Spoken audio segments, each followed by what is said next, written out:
Ako si Giancarlo Dizon. Isa akong mag-aral na umaasa at nangangarap na mabago ang takbo ng buhay. Ngunit, naipasok na po ako. Mag-iwa ka muna ng pambili ng alak to, sigarilyo dito. Pero naibahan ko lang ito, Nay. Ayaw mo akong bigyan? Ha? Ayaw mo akong bigyan? Mayos ka na. Kwenta.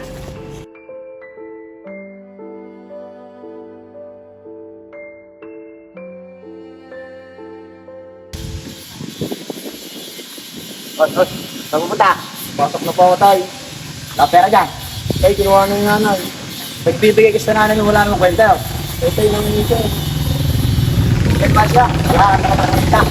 Minsan, sumasagi sa aking isipan kung tama pa ba ang lahat ng aking pinagdadaanan. Kung kaya pa ba at itutuloy pa ba ang pangarap na unti-unting natatapos dahil sa mga pasanin na dulot din ng mga taong akala ko hihila sa akin at susuporta sa mga pangarap ko na para din sa kanila. Ngunit sila din pala ang hadlang sa pangarap ko na gustong matupad na kahit ako'y magsumikap, pakiramdam ko ako'y pabitaw na.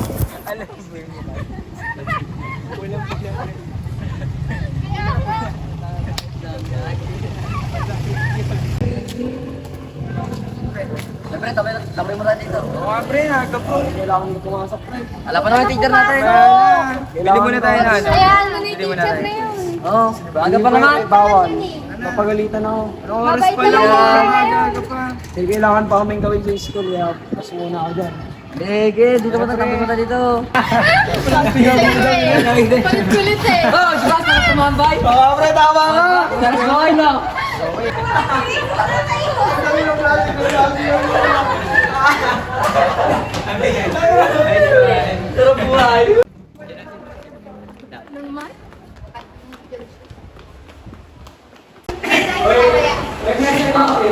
Yung sa inyo.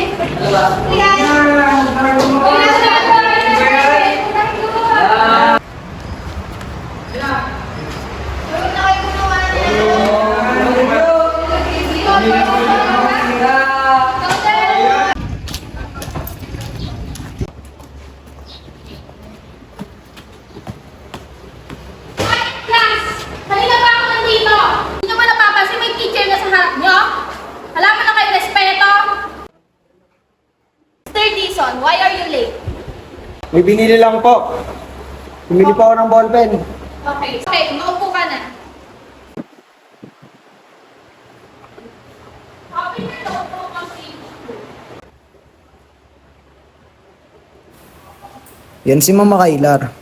Laging galit. Mainitin ang ulo at laging nakasimangot. Kulang na lang, bunga ng apoy, sobrang sungit. Sobrang stricto, lalo na kung ako'y na-late o nahuli sa klase. Minsan, naisip ko kung ba't siya ganon. O di kaya ganon lamang siya dahil wala siyang boyfriend. Pero di talaga, dahil sanay naman na ako sa Ano kanya. yung tinitingin mo, Mr. Dizon? Ngunit kahit ganyan siya, siya pa rin ang best teacher at inspirasyon ko para makatapos sa pag-aaral. Oo, masungit siya, stricto at laging galit. Pero iba pa rin pag siya ang nagtuturo. Hindi lang sa pagsusulat, pagbabasa at Late again, paggawa Mr. ng Dizon. aktibidad ako natuto sa kanya. Late again, Mr. Dizon. Dahil kay ma'am, natuto akong humarap sa aking mga Remove your pinagdadaanan. earrings. Hindi lamang sa eskwelahan, Okay, class, dismiss. Maiwan ka muna, Mr. Dizon.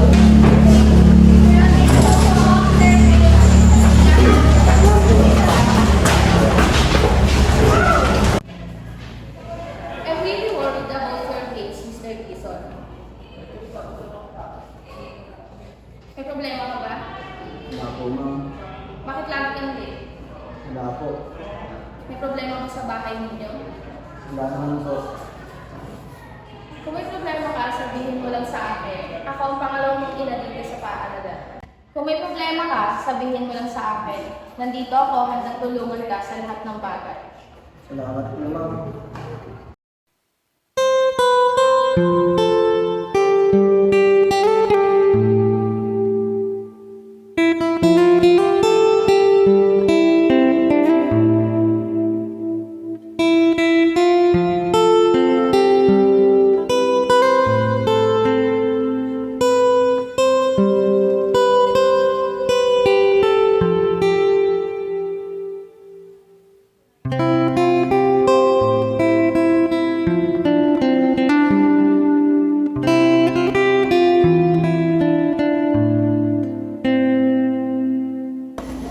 yun na nga, nagsikap ako ng mabuti para mapagtapos sa aking pag-aaral.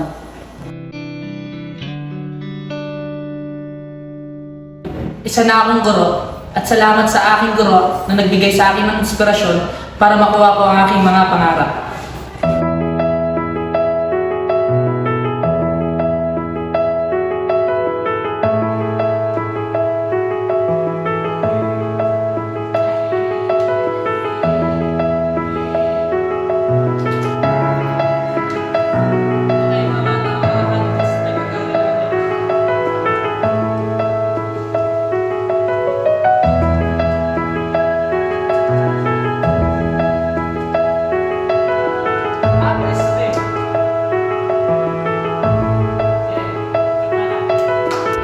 Mr. Dison!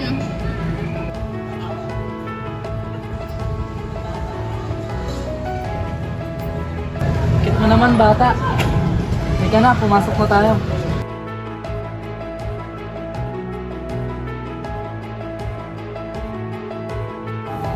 Salamat ma'am. Ikaw yung naging inspirasyon ko para makamit ko tong pangarap ko ngayon.